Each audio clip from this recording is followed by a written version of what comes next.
कहीं चला गया दुख हो, वह 56 दिवस के दिन लास्ट में अगर श्रीमद् भागवत का श्रवण करता है, सुनता है, तो उसका मंगल होता है। 7 दिवस कथा सुनने का पुण्य उसको फल प्राप्त हो जाता है। तो श्रीमद् भागवत महापुराण कथा है। श्रोता जन इसको व्यास मंच से नीचे बैठ के सुनना चाहिए। जब श्री कृष्ण भगवान गीता का उपदेश कर रहे थे अर्जुन को, और श्री हनुमान जी महाराज वहां बैठे हुए थे ध्वजा में, संपूर्ण गीता जब संपन्न हो गई, लास्ट में ध्यान आया से हनुमान जी ऊपर हैं। ये आदि काल से गीता का उपदेश है। और श्री हनुमान जी महाराज जी को भगवान श्री कृष्ण ने श्राप दे दिया कि आप गीता को, भक्त और भगवान की जो कथा है, इसको आप ऊंचे बैठ के सुने। जो भी कोई श्रीमद् भागवत की कथा व्यास मंच से ऊंचा सुनता है बैठ करके, सो करके, वह पिशाच होता है। इसलिए हमेशा श्रद्धा पूर्वक व्यास मंच के सामने बैठ करके और नीचे श्रद्धा पूर्वक सुनना चाहिए। हनुमान जी महाराज क्या किए हैं, फिर हनुमान नाटक का पूर्व जन्म में लेखनी किए हैं।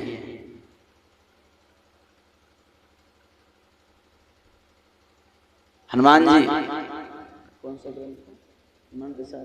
हनुमान पिशाच ग्रंथ को लिखे हैं भगवान के ऊपर। इसके बाद में जब वह लेखनी हुआ, हनुमान जी अपने नाखूनों से लिखे हैं, तब जाकर उस योनि से मुक्ति मिली है। जब हनुमान जी महाराज जी को भगवान श्राप दे सकते हैं, ऐसा कह सकते हैं, क्योंकि कथा की मर्यादा होती है। इसलिए प्रेम से, भाव से, व्यास मंच से नीचे बैठ करके सभी लोग प्रेम से कथा को श्रवण करें।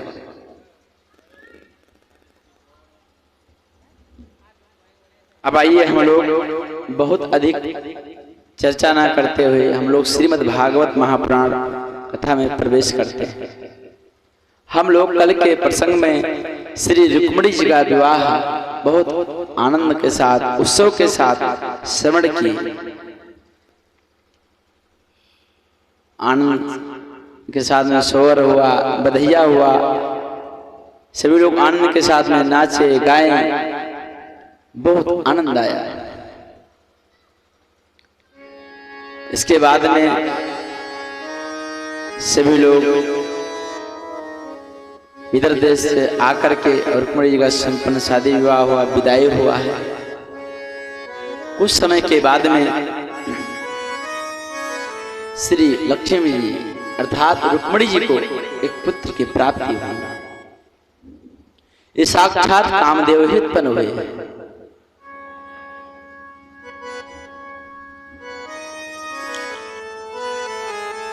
बोल श्री प्रद्युम्न जी महाराज की जय। कामदेव के पूर्व जन्म में भगवान भोलेनाथ जलाकर भस्म कर दिए थे। क्यों? क्योंकि भोलेनाथ महादेव के समाधि भंग करने के लिए गए थे। और जैसे समाधि पुलिस हुई, देखते ही भोले बाबा के नेत्रों से और कामदेव जलकर भस्म हो गया।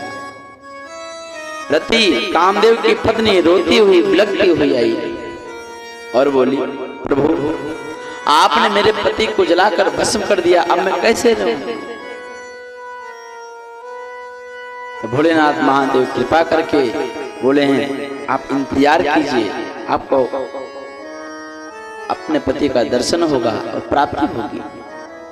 भोलेनाथ महादेव रति से कह रहे हैं क्या? जब यदुवंश कृष्ण अवतारा,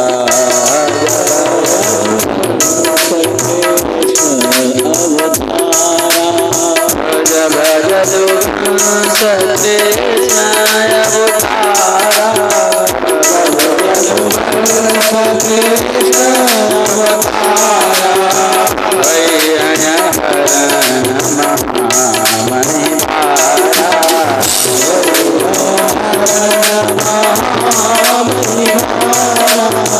कृष्ण तनया पति तोरा कृष्ण पति तोरा वचन अन्यथा होय न मोरा अन्यथा होय न मोरा जब यदुवंश कृष्ण अवतारा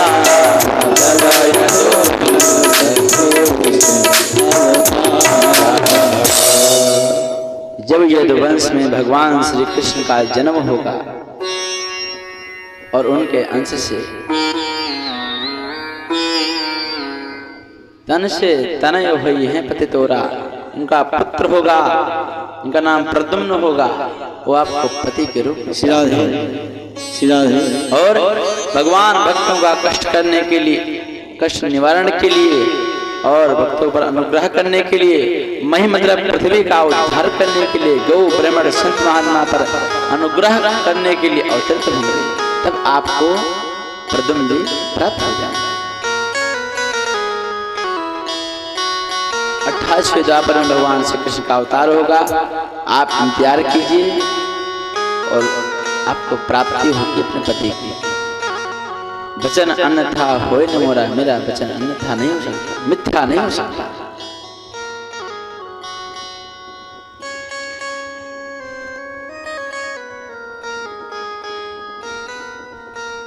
अब जब प्रद्युम्न जी महाराज जी का जन्म हुआ तो सम्रासुर नामक एक दैत्य था।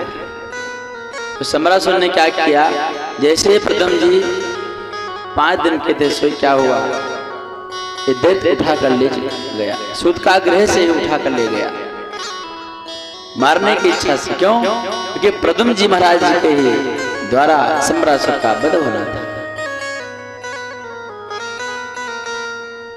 आज जब ले गया, प्रद्युम्न जी महाराज जी को मारना चाह रहा था, छोटे से शिशु हैं, सूत का गृह से उठा ले गया।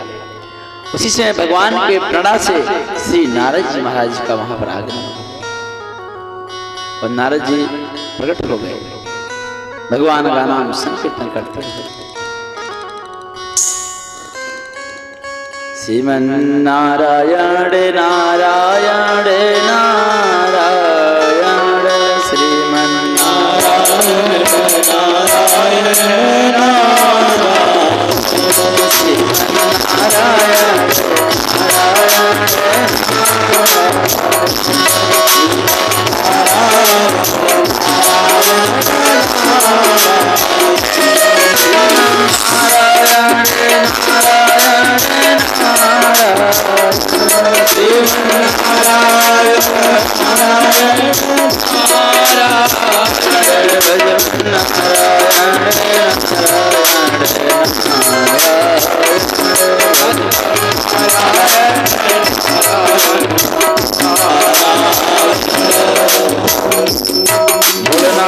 भगवान की जय। और सामने नारद जी प्रकट हो गए, भगवान नाम संकीर्तन करते हुए। सम्रासुर मारना चाह रहा था, नारद जी ने कहा, अरे अरे अरे सम्रासुर क्या कर रहे हो? सम्रासुर ने कहा, गुरुदेव मैं इसको मार दूंगा, ये मेरा काल है। नारद जी ने कहा, ओहो सम्रासुर, लोग क्या कहेंगे, तुम्हारा बड़ा वर्चस्व होगा। सम्रासुर इतना बड़ा राजा होते हुए भी, तब बलवान होते हुए भी एक छोटे से शिशु से डर कर और उसको मार दिया। शिशु से डर गया, तुम्हारी बड़ी अपकीर्ति होगी, अपजस होगा। सम्रासुर ने कहा, गुरुदेव अगर मैं इसको नहीं मारूंगा तो यह मुझको मार देगा बड़ा होकर के।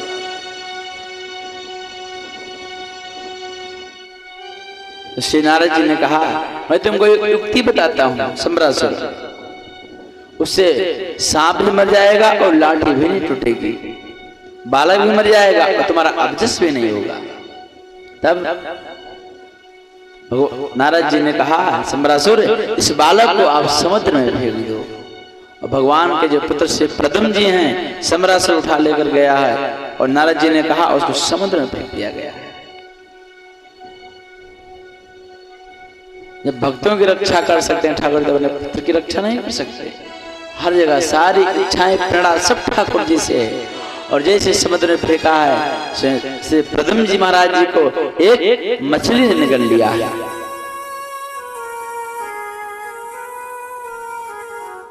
और सम्रासुर के जो मछुआरे मछली पकड़ने के लिए गए और बालक को ले आए।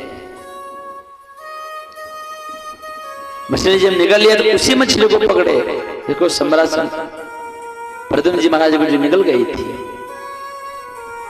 पर माया के द्वारा पहचान ना सके, लेकर के आए और सम्रासुर के पाकशाला में लाया गया। जब मछली का पेट चीरा गया तो उसमें से प्रथम जी महाराज निकले। उसी पाकशाला में रति मायावती के रूप में काम करती थी। जैसे ही देखी से पहचान गई कि मेरे पति हैं।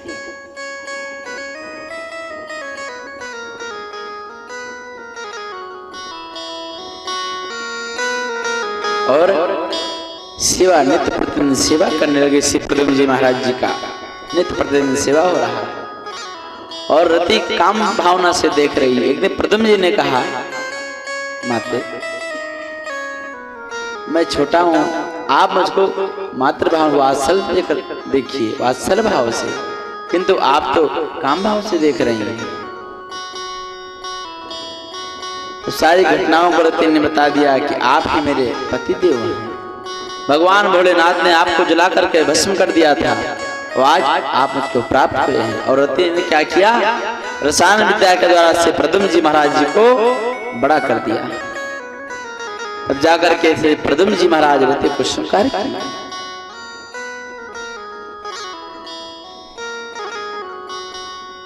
रति ने कहा क्या, भवान नारायण सुतः संवरेयाभूतो ग्रहा अहं ते धिक्ता पत्नं रते कामो भवान प्रभो रते कामो भवान प्रभु। आप भगवान श्री कृष्ण नारायण के पुत्र हैं और सम्रासुर जब आप 6 दिन के थे तो सम्रासुर आपको उठा ले गया था आपको मारने की इच्छा से। तो ऐसे ऐसी घटना करके आप मुझको प्राप्त हुए हैं। तब जाकर श्री प्रद्युम्न जी महाराज को स्वीकार किए।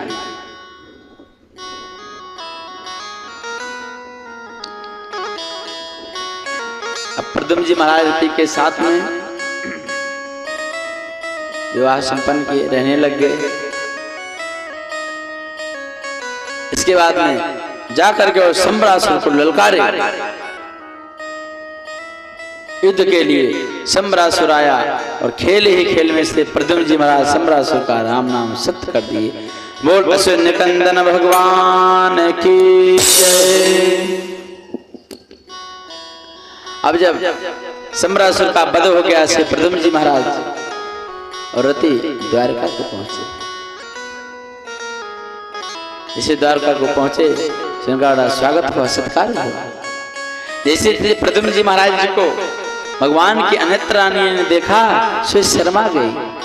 क्यों? क्योंकि श्री प्रद्युम्न जी महाराज एकदम स्वरूप से ठाकुर जी के जैसे ही थे। पर यहाँ पर लक्ष्मी जी को वात्सल्य हुआ कि अगर मेरा पुत्र जीवित होता अथवा कहीं भी होगा तो ऐसा ही होगा। उसी समय श्री नारद जी महाराज यहाँ प्रकट हो गए। बोल श्री नारद जी महाराज की। और बोले, माते आप क्या विचार कर रहे हैं, क्या सोच रही हैं? ये आपका ही पुत्र है, सम्रासुर को उठा ले गया था। तब जाकर पहचान गई और गृह में ले गई, अंदर महल में, और धूमधाम से प्रद्युम्न जी महाराज जी का विवाह संपन्न रति जी के साथ हुआ। बोल रतिकांत भगवान की जय हो। इस प्रकार से ठाकुर जी के जो प्रथम पुत्र हैं उनका विवाह, प्रथम जो विवाह हुआ यह रति के साथ हुआ। अब श्री सुखदेव जी महाराज भगवान के अनेक विवाहों की चर्चा कर रहे हैं। आसी सत्राजितः सूर्ये भक्तश्चा परमा सखा तस्मै मणिं प्रादा सूर्य तुष्टा समन्तकम्। द्वारिका में एक सत्राजित रहता था। ये भगवान का बड़ा परम भक्त था, भगवान की सेवा करता था। कौन भगवान? सूर्यदेव भगवान, सूर्य नारायण।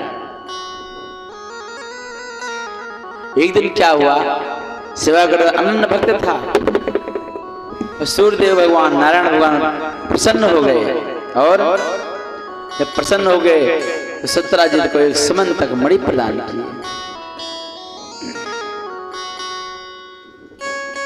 अब यह क्या किया, समंतक मणि पाते ही उसकी ऐसी महिमा थी कि 8 भार नित्य सोना देती थी। भोजन पाठ करके लाल वस्त्र बिछा करके मणि को रख करके जिसे प्रार्थना करें 8 भार सोना प्राप्त हो जाता था। अब 8 भार सोना है, कितना है इसका किलोग्राम कुंतल कितना सब जोड़ लीजिएगा आप। तो नित्य 8 बार सोना वह मणि समंतक मणि प्रदान करते थे। एक दिन क्या हुआ, भगवान के सभा में ये आ रहा था। भगवान के सभा का क्या नाम था? सुधर्मा सभा। या मणि को पहन करके और आ रहा था। जो लोग सभा में बैठे थे वो लोग देख रहे थे, ऐसा लग रहा था कि साक्षात सूर्यदेव आ रहे हैं। कोई कह रहा नहीं नहीं, मुझको तो ऐसा लग रहा है कि साक्षात अग्निदेव आ रहे हैं। जब वहां पर सत्राजित पहुंच गया, सब लोगों ने मणि को देखा और ये मटक मटक कर उससे पूछा कि कैसे प्राप्त हुई। तो सत्राजित मटक मटक के बताया, इसकी ऐसी महिमा है, इसके ऐसा गुण है, इतना सोना देती है, भगवान सूर्य ने दिया है। भगवान अपने पास में बैठा बुलाकर बैठाए और सत्राजित, बहुत अच्छी बात है तुमको मणि प्राप्त हुई है, किंतु इस मणि से तुमको खतरा भी हो सकता है, इसलिए काम करो, क्या इस मणि को मेरे राज खजाने में जमा कर दो और इससे जो भी धन प्राप्त हो सोना सब कुछ ले जाना। अब तो भड़क गया, बोला मेरा ऐश्वर्य सहन नहीं हो रहा द्वारकाधीश को। भड़क करके उठ करके चला गया।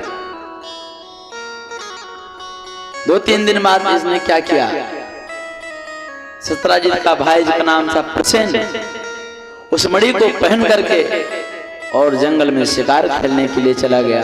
वहां पर मणि पहना हुआ घोड़े पे सवार होकर जा रहा था और एक शेर ने आक्रमण कर दिया और प्रसेन के साथ में घोड़े को मार दिया।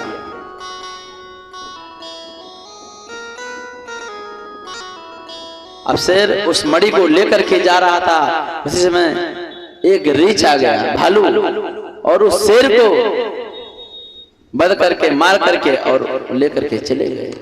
वो कोई रीछ और नहीं है, वो साक्षात श्री हनुमान श्री जामवंत जी महाराज हैं। बोल श्री जामवंत जी महाराज की जय। अब श्री जामवंत जी महाराज लेकर चले गए। अब जब 2-3 दिन 4 दिन हो गए, प्रसेन लौट के नहीं आया, तो सत्राजित ने क्या कह दिया कि मणि के लालच में द्वारकाधीश ने मेरे भाई का वध करवा दिया, हत्या करवा दिया।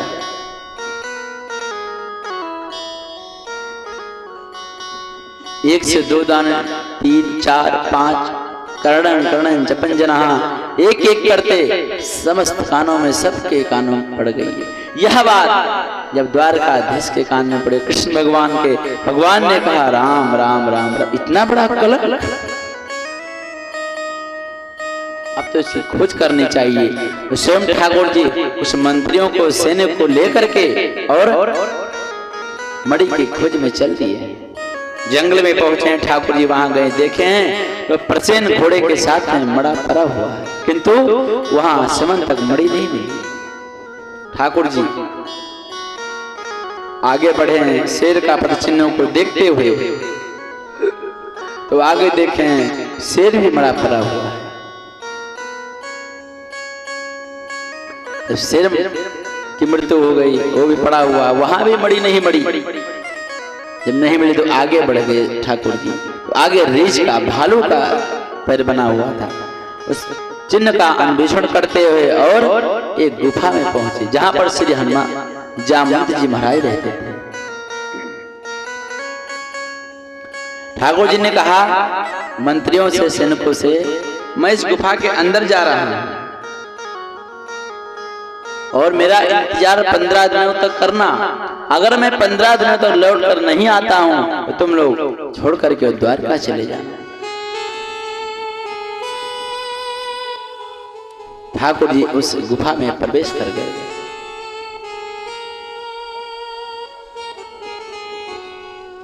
और जैसे ही ठाकुर जी गुफा में प्रवेश किए, जामवंती क्या कर रही थी, बच्चों के साथ उस मणि को खेल रही थी। इतना प्रकाश था, पूरा गुफा जितना था सब प्रकाश से झिलमिला रहा था। ठाकुर जी समझ गए मणि यही पे, देख लिए सामने जामवंती जी खेल रही थी और जैसे ही उस मणि को पकड़ने को उदित हुए तो चिल्ला उठी जामवंती जी। श्री जामवंती जी महाराज सो रहे थे और न आओ देखे न ताव देखे और भगवान श्री कृष्ण से युद्ध करने लगे और युद्ध प्रारंभ हो गया। लगातार श्री जामवंती जी महाराज जी का और भगवान श्री कृष्ण का 27 दिनों तक युद्ध चला, भयंकर युद्ध चला।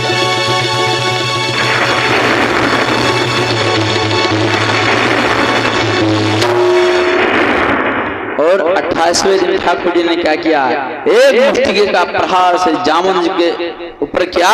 जामवंत जी महाराज जी का एक नस ढीला हो और मूर्छित होकर गिर पड़े। अब जामवंत जी उठे, हाथ जोड़कर प्रणाम किए, प्रभु आप कौन हैं? क्योंकि एक मुष्टिका में बेहोश करने वाला, नसों नस ढीली करने वाला भगवान के सिवा और कोई हो नहीं सकता। पृथ्वीवासियों में और किसी में ऐसा बल नहीं है जो एक मुष्टिका में मुझको बेहोश कर सके। प्रभु आप कौन है?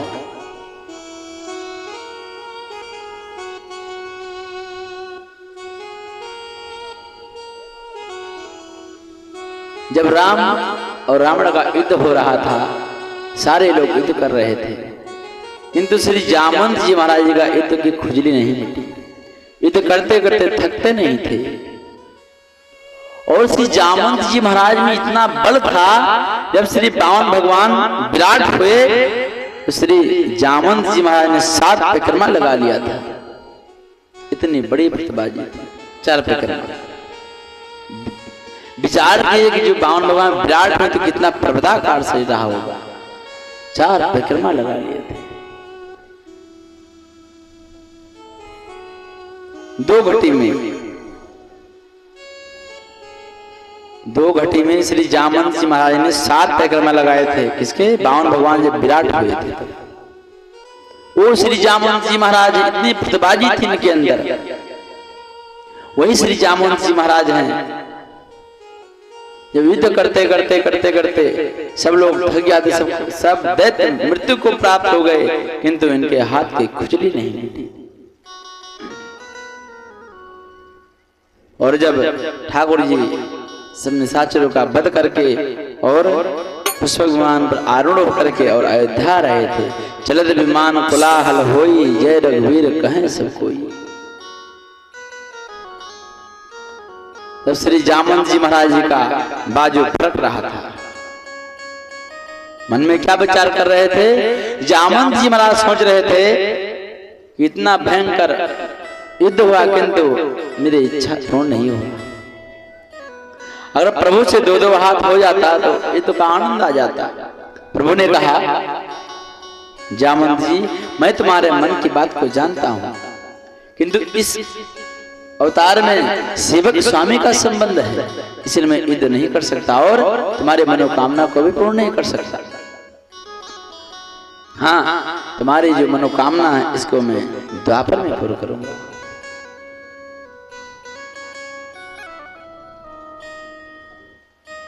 तो श्री जामवंत जी महाराज ने लगातार श्री ठाकुर जी 27 दिनों तक युद्ध चला और 28वें दिन एक मुष्टिके का प्रहार किए श्री जामवंत जी एकदम धराशायी हो गए। कुछ घंटों बाद उठे हैं वह जामवंत जी महाराज। श्री जामवंत जी महाराज ने हाथ जोड़कर प्रार्थना किया, प्रभु आप कौन हैं? ठाकुर जी सब घटना को बताया।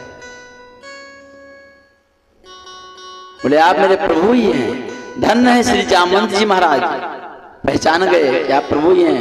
और श्री कृष्ण भगवान क्या किए, सारंग पाणी के रूप में भगवान श्री राम के रूप में श्री जामवंत जी महाराज जी को दर्शन दे रहे हैं।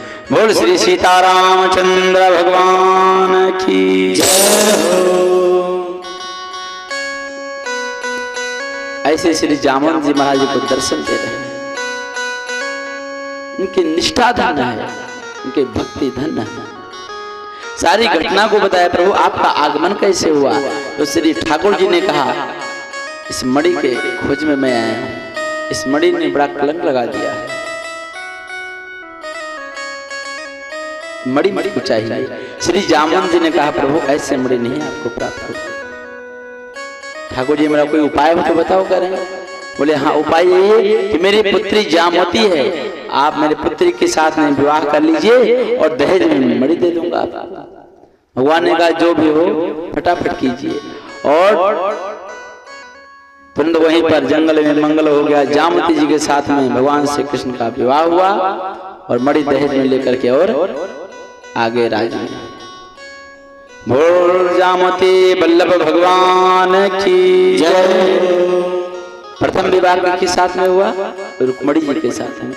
जो लोग ध्यान से कथा को सुनेंगे वही बता पाएंगे ये 8 पटरानियों के नाम, जो नहीं सुनेंगे वो भूल जाएंगे। और दूसरा विवाह जामवती जी के साथ में हुआ। अब वहां से मणि को ला करके और सत्राजित को दे दिए। अब जब सत्राजित को वह मणि प्राप्त हो गई, सारे द्वारकावासी फिर सत्राजित पर थूकने लगे, बदनामी होने लगे कि भगवान द्वारकाधीश पूरा द्वारका स्वर्ण का है, किसी चीज की कमी नहीं है। देखिए जो जनता होती है 1 सेकंड में बदल जाती है, प्रजा जनता। और आजकल जो मीडिया चल गई है ना, तो और सत्यानाश की है। चारों तरफ छोटे से बड़ा को बना देते, बड़ा को छोटा बना देती है, कोई विचार नहीं करती है। इस समाचार जो पहुंच जाता है, कर्ण कर्ण जपन जना, धीरे धीरे करते करते सारे कान में फैल गई कि हम लोग कह रहे थे पहले से कि भगवान श्री कृष्ण ऐसे नहीं है। सत्राजित ने फर्जी कलंक को लगाया। अब चारों तरफ सत्राजित को निकलना बड़ा दुर्लभ हो गया, मुश्किल हो गया। तो इसके मस्तिष्क में एक बात आई क्या कि मेरी एक पुत्री है, इसका नाम है सत्यभामा। अगर मैं अपने पुत्री का विवाह भगवान श्री कृष्ण के साथ में कर दूंगा और उसके बदले में समंतक मणि को दे दूंगा, तो ये बोलना बदनामी से बंद हो जाएगा। भगवान श्री कृष्ण के पास में आया, प्रणाम किया, बोला प्रभु आप मेरे पुत्री को स्वीकार कीजिए।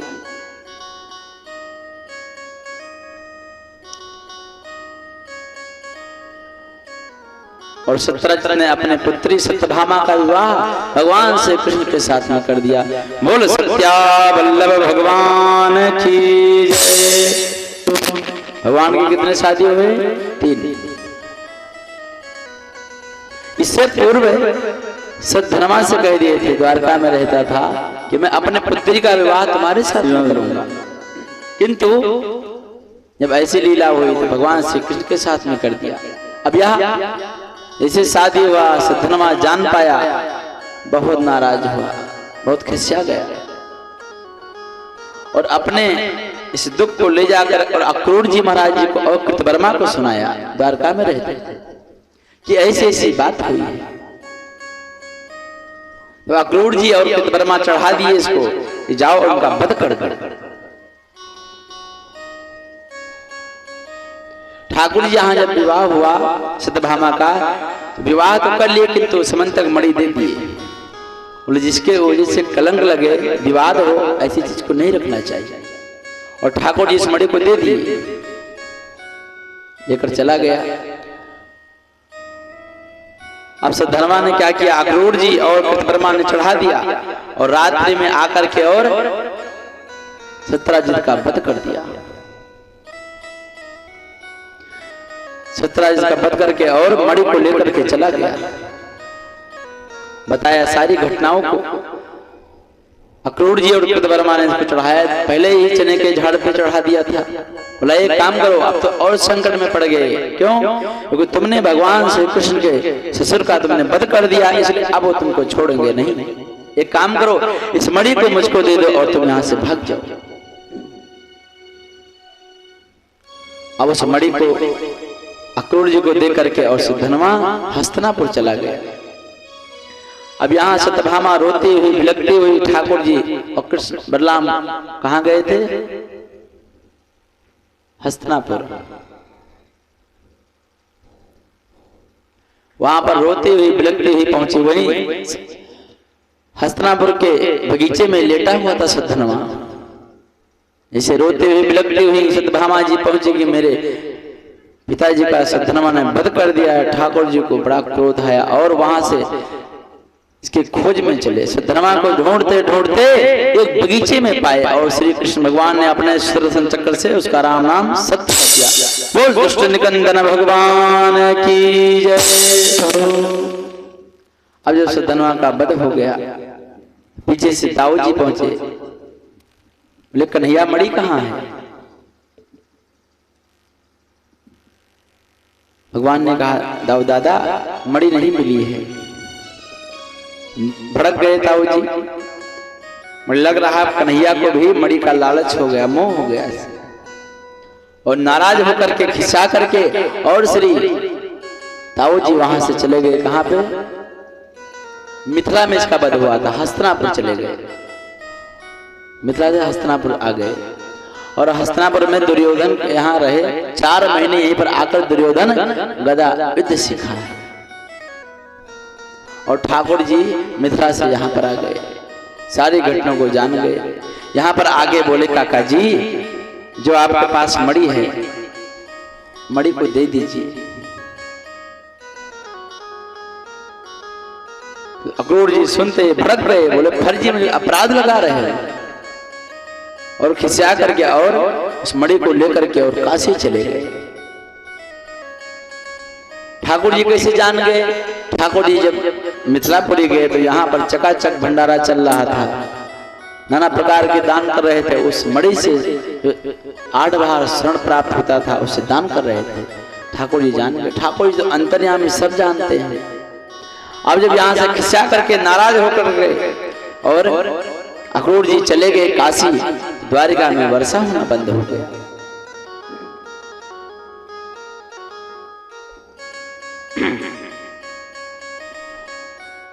और जब यहाँ द्वारका में वर्षा होना बंद हो गया तो ठाकुर जी फिर प्रस्थान किए, काशी में गए और अपने मोहिनी चाल में बजाए।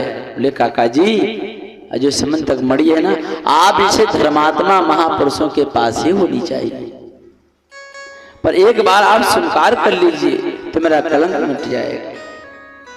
ताऊ दादा नाराज होकर हस्तिनापुर चले गए हैं मिथिलापुरी से, इसलिए आप कृपा कर स्वीकार कर लीजिए और मणि आप अपने पास रखे रहिए। अब तो अक्रूर जी शर्मा गए, शर्मिंदा हुआ और स्वीकार कर लिए। वहां से अक्रूर जी और ठाकुर जी आए गए द्वारका। अब इस समाचार को बलराम जी सुन पाए, जान पाए, वहां से आए और जान पाए कि मैंने फर्जी कन्हैया पर आरोप लगाया था।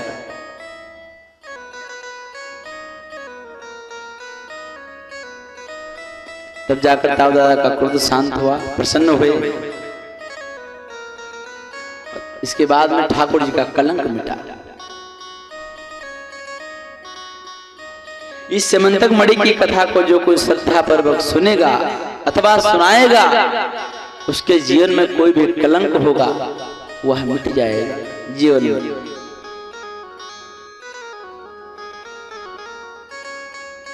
ठाकुर जी ने चतुर्दशी के चांद का दर्शन कर लिया था, इसलिए यह कलंक लगा था।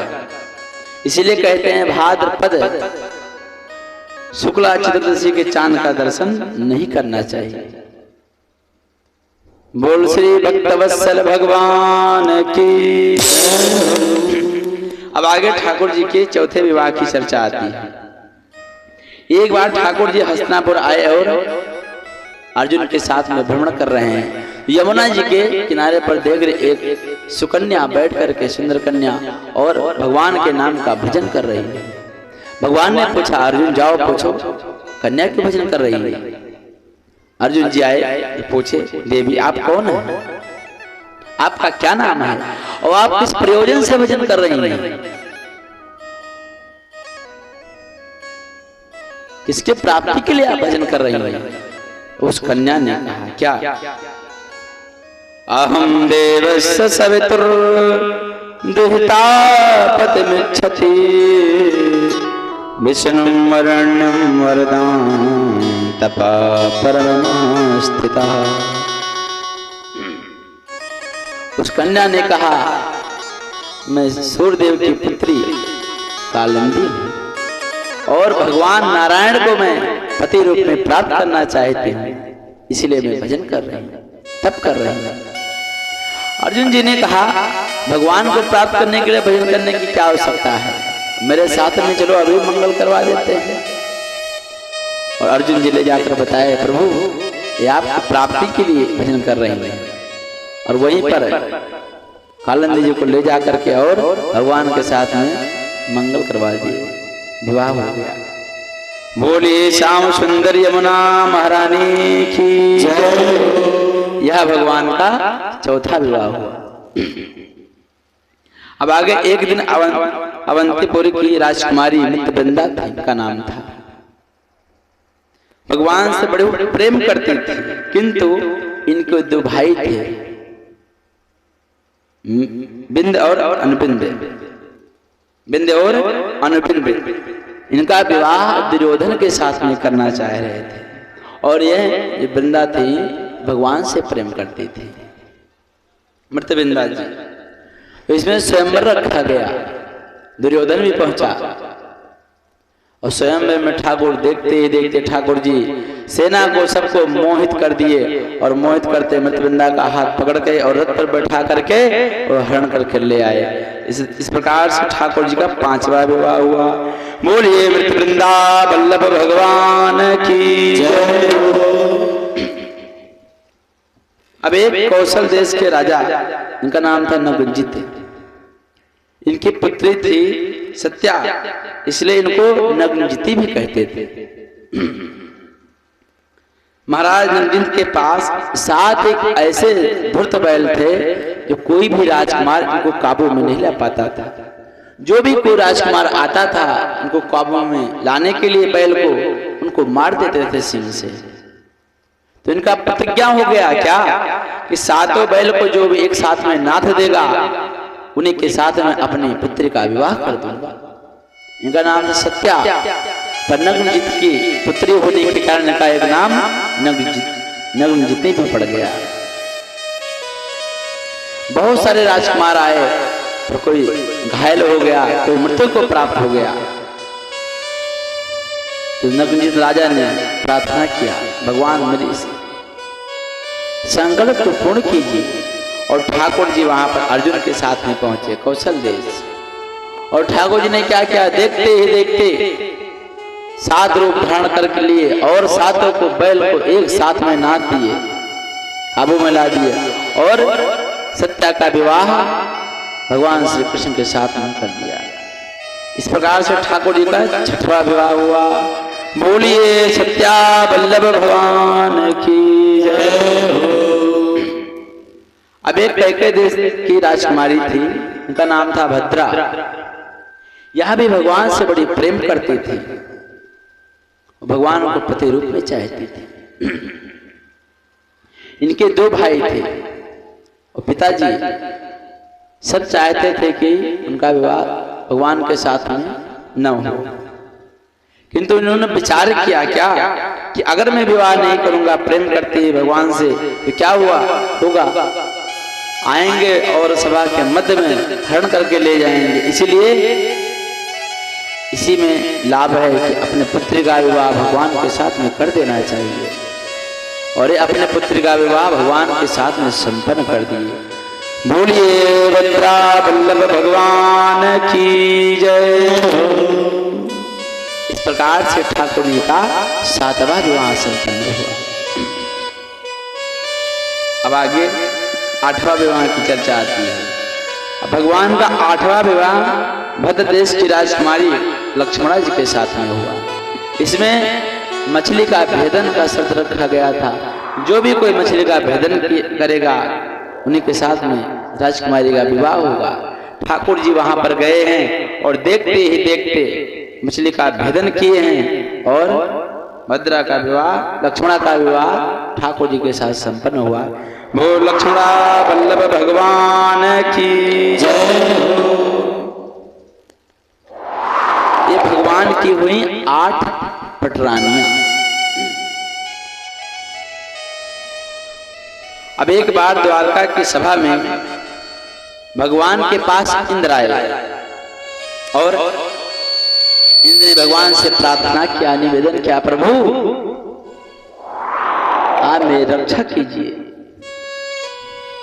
अभी प्राग ज्योतिषपुर का जो राक्षस है, कौन, इसका नाम है भौमासुर, मैया अदिति का कुंडल और मेरा छत्र छीन लेकर गया है। प्रभु आप अनुग्रह कीजिए, मेरे छत्र को और मैया को कुंडल को दिलाइए। तो ठाकुर जी सत्यभामा को साथ में लिए हैं और गरुड़ पर आरूढ़ होकर के और प्राग ज्योतिषपुर पहुंच गए हैं। और वहां जितने भी सैनिक थे सबका ठाकुर जी खेल ही खेल में सबका उद्धार करने लग गए हैं। एक मुर नाम का वहां पर राक्षस आया, ठाकुर जी ने उसका वध कर दिया, इसलिए ठाकुर जी का एक नाम पड़ गया मुरारी। बोल मुरारी भगवान की जय। अब सारे सेनाओं का उद्धार करते हुए और आगे बढ़े। यहां पर भौमासुर ने, इंद्र ने कहा था, प्रभु 16,100 कन्याओं को कैद कर रखा था, आप उनकी रक्षा कीजिए, मेरा छत्र और मैया अदिति का कुंडल दिलाइए। ठाकुर जी वहां पहुंचे हैं, खेल ही खेल में भौमासुर का वध किया।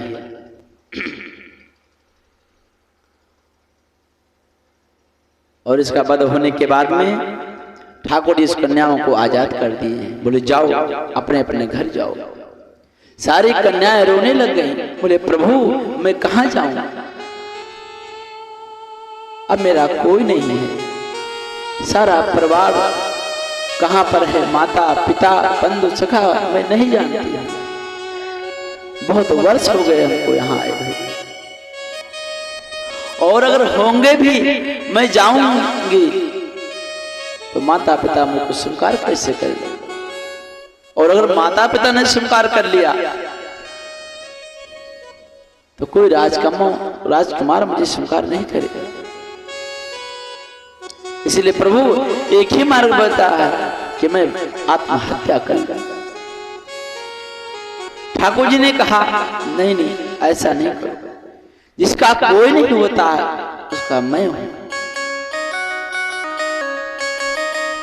तुमको कोई स्वीकार नहीं करेगा, मैं तुमको स्वीकार करता हूं। ठाकुर जी अपने माया के द्वारा उस 16,100 कन्याओं को द्वारकापुरी में भेज दिया, आदेश दिए जाओ वहां पर, मैं आकर के वहीं तुम आपके साथ में विवाह करूंगा। और माया के द्वारा समस्त कन्याएं द्वारका आ गई। ठाकुर जी गए हैं इस भौमासुर से कुंडल और छत्र को छीन करके इसका वध कर दिए हैं। फिर इंद्र लोग गए हैं, वहां पर मैया अदिति को कुंडल दिए हैं और इंद्र को छत्र दिए हैं। और फिर इंद्र ने बड़ा स्वागत किया, सत्कार किया, प्रणाम किया, स्तुति किया। फिर ठाकुर जी वहां से प्रस्थान किए हैं। रास्ते में ही सत्यभामा जी को एक वृक्ष अच्छा लगा, पारिजात